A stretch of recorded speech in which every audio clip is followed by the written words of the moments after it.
তাদের সুন্দর একটা অন্তঃকরণ আছে, কলব আছে। আমি দান করেছি, সত্য বুঝার উপলব্ধি দিয়েছি, মিথ্যা বুঝার উপলব্ধি দিয়েছি, খারাপ বুঝার উপলব্ধি দিয়েছি, ভালো কাজ বুঝার উপলব্ধি তাদেরকে দিয়েছি। লা ইয়াফকাহুনা বিহা,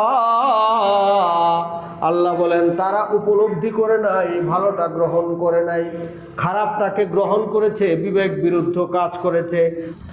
গান বাজনা করলে জাহান্নামের পথ, ওয়াজ মাহফিলে গেলে জান্নাতের পথ, চুরি করলে জাহান্নাম, হজ করলে জান্নাত, ডাকাতি করলে জাহান্নাম, নামাজ আদায় করলে জান্নাত, নামাজ আদায় না করলে জাহান্নাম, যাকাত যার ফরজ যাকাত আদায় করলে জান্নাত, যাকাত আদায় না করলে জাহান্নাম।